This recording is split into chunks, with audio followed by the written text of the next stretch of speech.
Sa nakaraan nating kwento, ipinakita ang pagdating nila Yezuan sa Gainan City at doon ay sinalubong sila ng isang elder. Ipinakita rin ang pagtakas nila Yezuan matapos mapalibutan ng maraming kawal ang Drunken Immortal House, at ang huli ay ang pagpaplano nila Yezuan na nakawan ng Tanguko Kuraki Academy na sakop ng Tang Kingdom.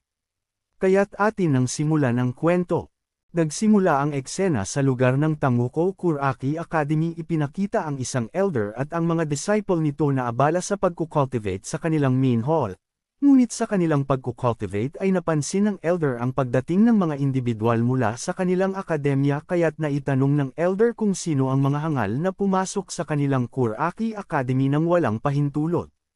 Dito ay ipinakita naman si Yezuan kasama ang mercenary group na sila Miss Lu kung saan ay sinagot pa ito ng ating bida nang may pang-aasar na siya ang lolo ng elder kasabay ng pagbanggit niya ng kanyang pangalan, at dahil sa mga pang-aasar ni Yezuan ay nagalit ang mga disciple kaya naman nais na nilang paslangin ang ating bida. Samantala sa kabilang banda naman ay mabilis na kumilos ang elder na lumikha ng isang kulay lilang enerhiya mula sa kanyang kinauupuan matapos nitong tumalon upang tumungo sa harapan nila Yezuan, at sa kanyang paglitaw ay sinabi niya na puro salita lang naman sina Yezuan. Gayunpaman ay hindi napansin ng elder ang paparating na sandata ni Miss Lu sa kanyang likuran, at mula roon ay agad siyang napuluputan nito sa kanyang leeg dahilan upang siya ay magulat sa bilis ng pangyayari. Sa ginawang pag-atake ni Miss Lu ay sinabi ni Yezuan na tila masyadong mabilis ang desisyon ni Miss Lu na lumunsad ng isang atake, ngunit hindi na ito pinansin pa ni Miss Lu dahil sa masyadong madaldal ang elder at maingay kaya't nais niya na itong paslangin. Paunti-unting hinayla ni Miss Lu ang kanyang sandata na kung saan ay paunti-unti rin itong humihigpit sa leeg ng elder na halos manlaki ang kanyang mga mata sa sakit na kanyang naranasan, na tanging paghingi na lamang ng tulong ang kanyang nasabi. Subalit bago pa man ito matulungan ng kanyang mga disciple ay bigla na lamang tumilapon ang katawan ng elder sa ere mula sa itaas, at mula roon ay bumagsak ang kanyang ulo sa lapag matapos itong humiwalay sa kanyang katawan dahil sa kagagawan ni Miss Lu. Dahil sa pangyayari ay lumabas ang isang elder galing sa loob ng main hall at dito ay pinagbantaan niya si Yezuan na sa tingin raw ba ng ating bida ay walang malakas na nilalang na naruroon sa Tanguko Kuraki Academy kaya't nagiging arogante ito sa kanyang mga kinikilos. Ipinakita naman ng elder na isang din ng Tanguko Kuraki Academy na galit na pinagmamasdan sina Yezuan ng masama dahil sa pagpaslang nito sa elder ng kanilang akademya. Ngunit hindi naman natakot si Yezuan at agad na dinuro ng kanyang espada ang din at saad niya na kung hindi nito gusto ang kanyang ginawa ay harapin siya nito at makipaglaban sapagkat naruroon lang siya sa kanilang harapan. Sa mga sinabi ni Yezuan ay natahimik naman ang din habang sa isip-isip niya na kung hindi lang dahil sa backer ni Yezuan na isang sword immortal ay pinaghihiwa niya na ang katawan nito sa maraming parte. Samantala sa kabila nito ay ipinag-utos ni Yezuan kay Miss Lu na maaari na nilang umpisahang kunin ang kayamanan ng Tanguko Kuraki Academy at dalhin ito ang lahat ng pwedeng dalhin sapagkat siya na ang bahala kung sino man ang magtatangka na sa kanila ay humandlang. Sinunod naman ni Miss Lu ang utos ni Yezuan at agad na niyaya ang kanyang mga kasamahan upang kunin ang mga kayamanan. At habang sila ay papasok sa isang silid ay isinigaw ng din na pinapayuhan niya si Yezuan na wag nang palalin pa ang sitwasyon dahil ang Kuraki Academy ng Jiang Kingdom lamang ang may kasalanan sa kanya at hindi ang Tanguko Kuraki Academy. Samantala hindi na natiis pa ng mga disciple ang pananggagawa ni Yezuan kaya't kanilang iminungkahi sa din na bakit hindi na lang nila paslangin si Yezuan sapagkat hindi naman nila kailangan pa matakot dito kung makakaya naman nila itong patayin. Subalit hindi naman sumang-ayon ang din at agad na pinatigil ang kanyang mga disciple sa pananalita dahilan upang sila ay mapalingon sa kinaroroonan nito at magtaka kung bakit ganoon na lamang kitikot ang kanilang din na harapin si Yezuan. Sa kabilang banda naman ay nagsalita ang ating bida habang itinuturo ang kanyang sarili na kung nais nilang hayaan niya ang Tanguko Kuraki Academy ay dapat napalitan nila ang pangalang Kuraki at gawing Kenlan upang magsilbi sa kanyang Kenlan Academy. Saad pa niya na kung hindi sila masaya sa nais niyang mangyari ay hindi niya ito pagbibigyan. Lalo namang ikinagalit ng din ang sinabi ni Yezuan dahil sa pang-iinsulto na ginagawa ng ating bida sa kanya, Gayunpaman ay agad na nagpaalam si Yesuan ngunit bago pa man sila lumisan ay sinabi niya sa Dean na kung sakaling magbago ang isipan nito ay tumungo lang ito sa Kenlan Academy sa Jiang Kingdom. Maya-maya pa ay umalis na rin sina Yesuan dala-dala ang mga nakuha nilang kayamanan, habang ang Dean naman ay galit na naglalabas ng aura at sinisisi si Dean Li Xuankang dahil sa pagkasira ng kanyang Tanguko Kuraki Academy.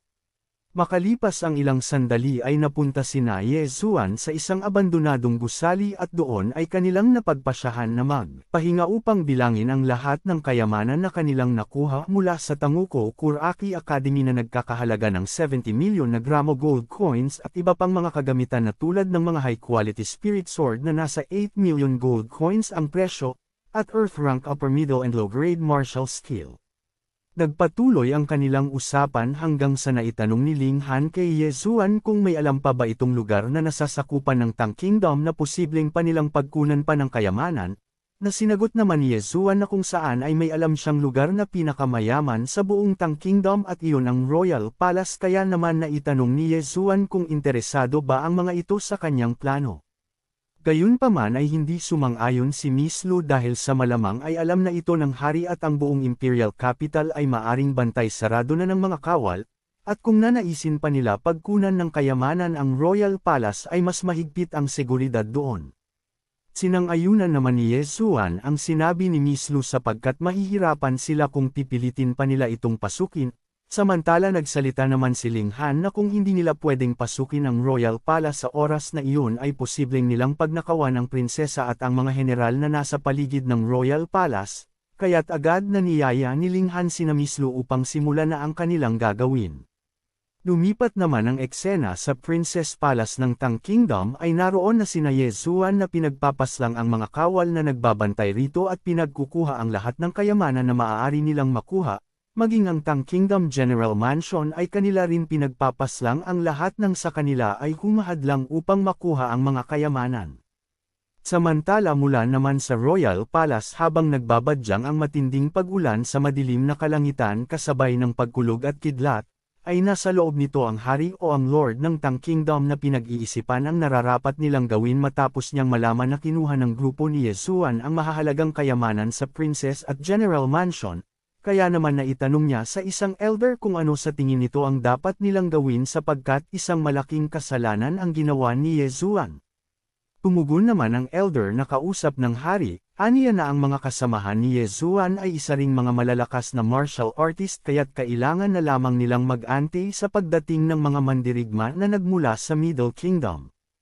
Ipinag-utos naman ng hari sa elder na ibigay ang kautusan sa lahat ng kanilang mga kawal na isara lahat ng tarangkahan at maging alerto ang mga bantay ng Imperial Capital. Saad pa niya na kapag dumating na ang mga tauhan ng Kuraki Academy at ang mga mandirigma mula sa Middle Kingdom ay huwag itong mag-atubiling paslangin agad si Yesuan.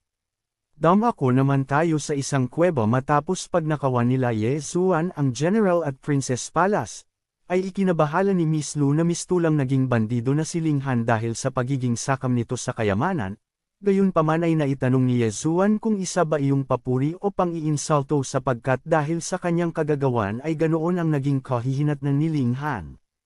Subalit habang sila ay nag-uusap ay biglang tumunog ang calling transmission stone na daladala ng ating bida na agad niya namang napansin, at kinuha ito upang sagutin ang nasa kabilang linya.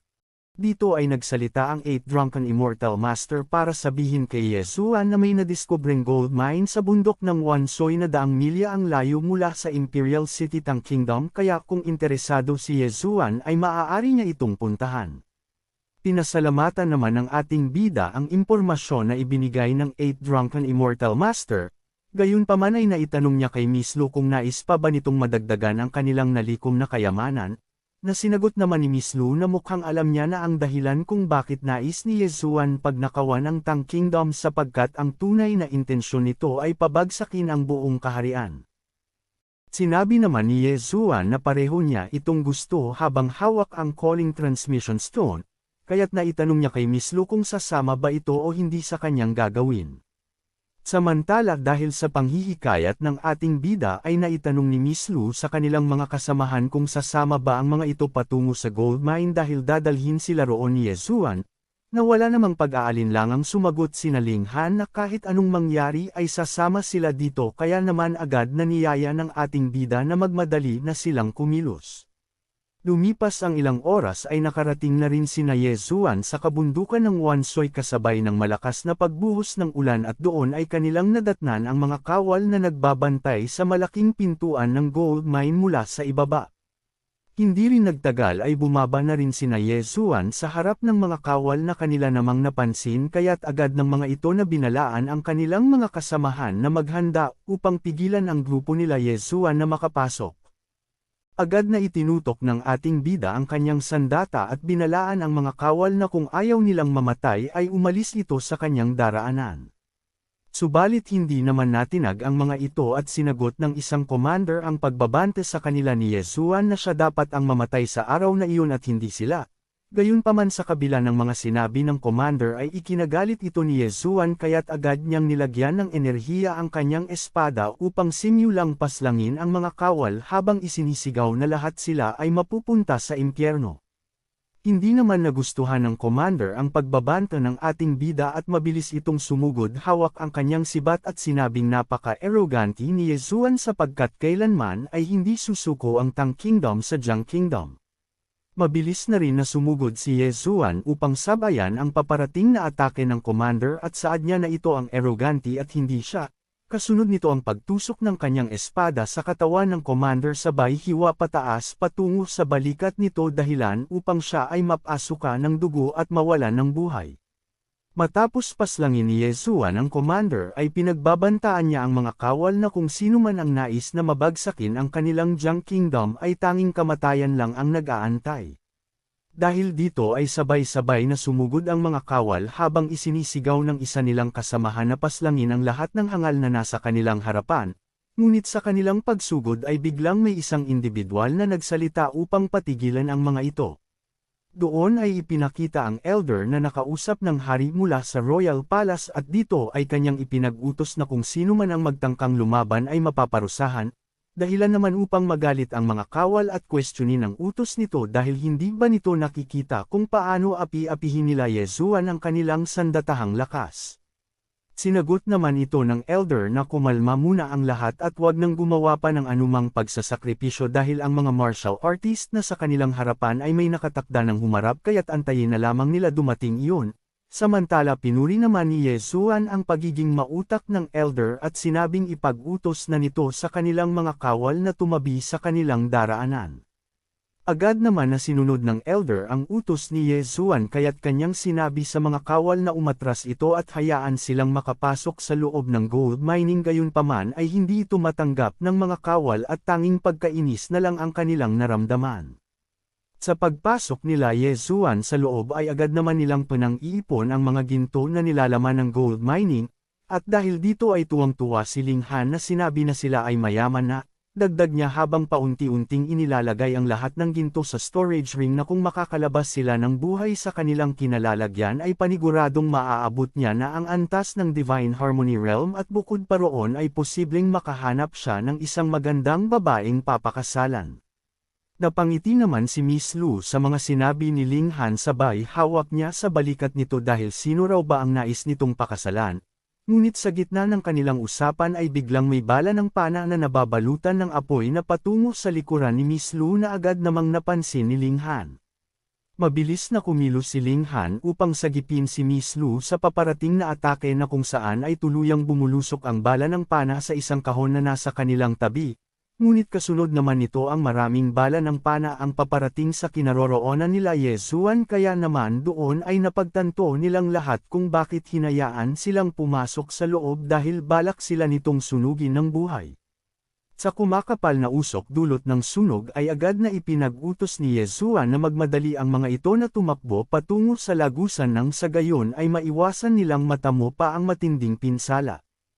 Samantala sa kabilang banda naman mula sa labas ay naroon ang elder kasama ang disciple ng Great Cloud Empire Kuraki Academy at ang kanilang mga kawal na pinag-uusapan ang tungkol sa mahinang pag-iisip ni Yezuan dahil sa natrap ito sa ginawa nilang patibong. Saad pa ng elder na hindi sa pagmamayabang ang pintuan ng gold mine ay gawa sa isang mataas na kalidad ng bakal kaya't mahihirapan sila na makalabas dito. Gayunpaman kung sakaling makalabas ang mga ito ay kailangan na lamang nilang umasa sa Dark World at sa Kuraki Academy upang mapigilan sina Yezuan.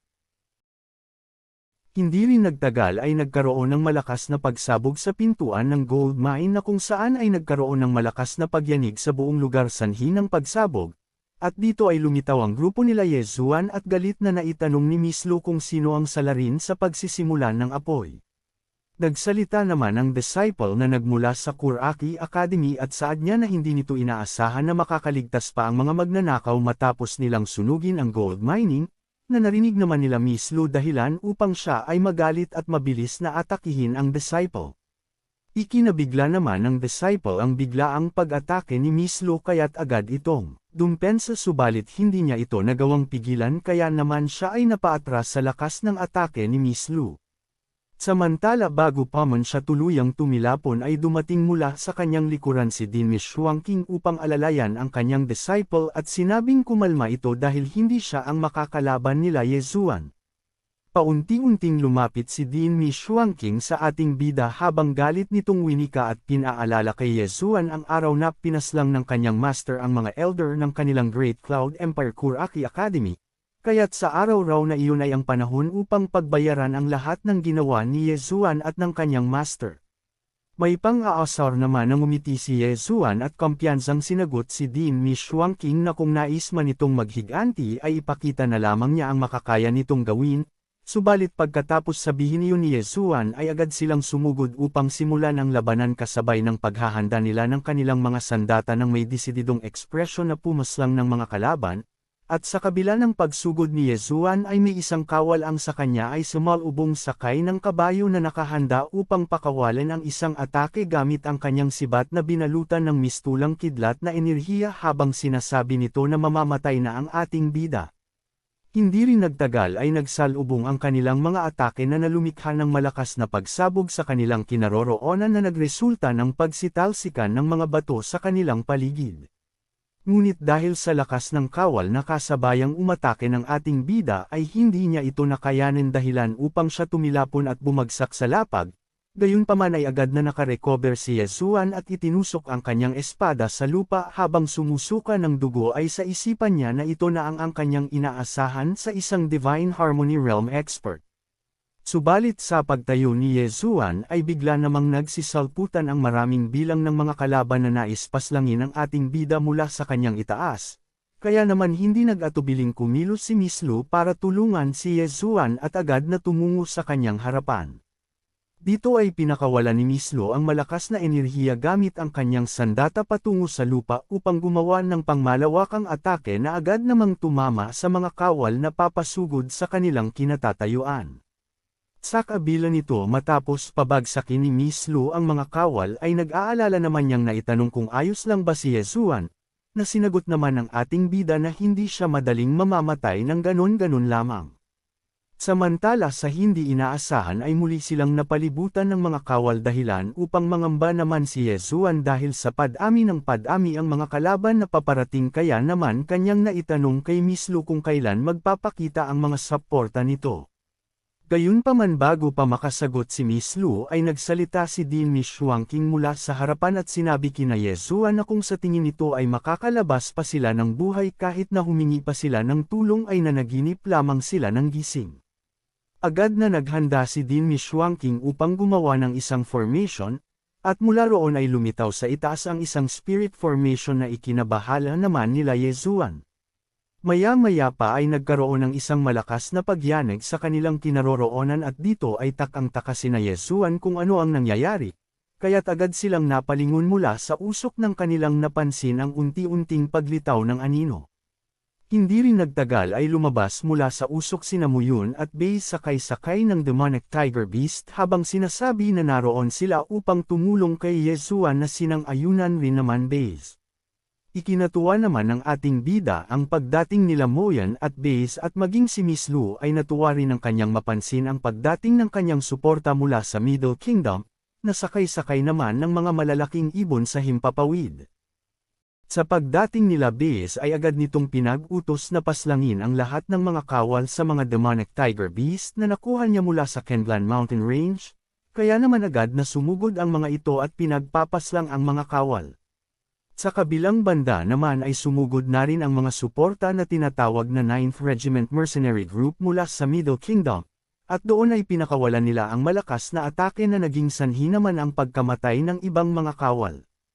Maging sina Ye Zuan ay tumulong na rin sa pakikipaglaban gamit ang kanyang espada ay madali niyang pinagpapaslang ang lahat ng mga kawal na humaharang sa kanyang harapan, at dahil sa pagkaubos ng mga kawal ay hindi naman makapaniwala si Din Mishuangqing sa kanyang mga nasasaksihan sapagkat hindi niya inaasahan ang pagdating ng mga suporta nila Ye Zuan mula sa Middle Kingdom. Gayunpaman ay lumitaw ang Dark Lord sa kanyang likuran at agad na niyaya si Din Mishuangqing na tumakas dahil sa nalalapit na pagtatapos ng labanan at kung sakaling hindi sila lilisan agad ay baka mahuli pa ang lahat. Pinakita naman ang itsura ni Din Mishuangqing na galit dahil sa wala siyang magawa habang tinitignan ang pagkaubos ng mga kawal, at dahil doon ay agad na umalis sina Din Mishuangqing kasama ang Dark Lord na lumikha ng isang liwanag na napansin naman nila Ye Zuan. Ikinalugod naman ni Ye Zuan ang pag-alis nila Din Mishuangqing sapagkat dahil dito ay paunti-unting atras ang lahat ng mga kawal at mga tauhan ng Kuraki Academy kaya naman nasa ligtas na silang sitwasyon. Kaya't abangan sa susunod kung ano ang mangyayari matapos umalis nila Din Mishuangqing sa labanan. Kaya't huwag kalimutan mag-subscribe at i-like ang ating video.